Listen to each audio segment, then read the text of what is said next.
All right, a senior White House source tells me they haven't done a formal whip count yet in the House, but they are awfully confident they have enough votes to pass the president's first big piece of legislation come Thursday. And the president is pulling out all the stops, including taking Air Force One to Kentucky tomorrow, making his pitch directly to the heartland. Bringing in our panel for this, Ben Wickler, Washington director of MoveOn.org, and Kristin Tate, the pride of Emerson College and a Republican strategist. Nice to see both of you. All right, Kristin, start with you.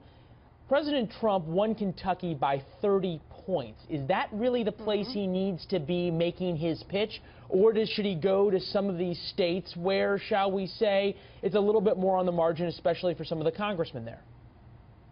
Look, this can only help Trump. Kentuckians made it very clear what they want in November, and it's not more government bureaucracy. They want ObamaCare repealed and replaced. They want their jobs back. They want the freedom to earn a paycheck, and they want their coal mines back. Liberals just don't understand this, and that's because they're totally out of touch with working class Americans.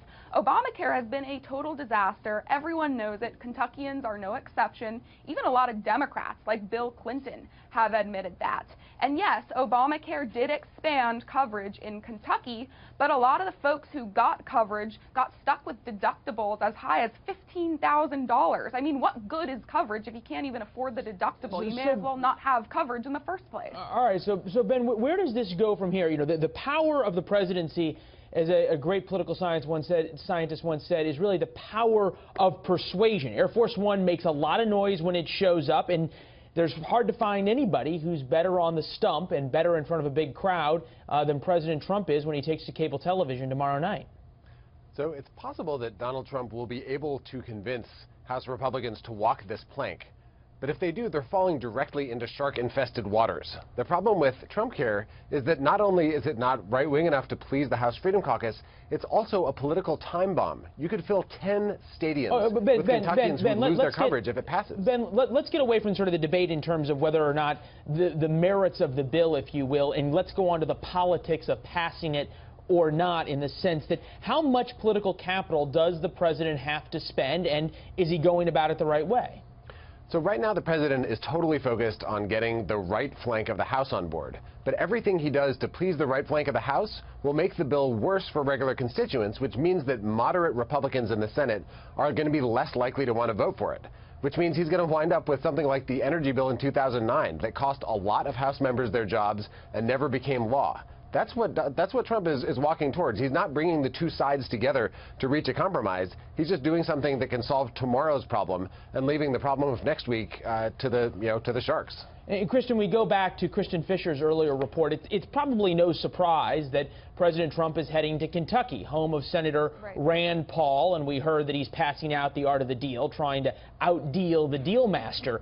The question is what Ben is saying is that how much political capital is President Trump willing to spend? How much can he spend to try and appease the far right part of his party, whether it be Senator Paul, Senator Cotton, or whether it be members of the Freedom Caucus? What do they really get out of him?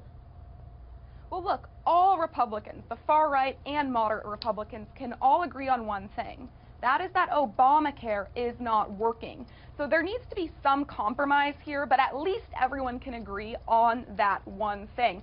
But Republicans, all Republicans, well, Kristin, they may be able to agree that they don't like Obamacare, but they have yet to agree on how to repeal, and they certainly don't agree on how to replace it. Right, and they haven't decided whether they want more people to have coverage or less.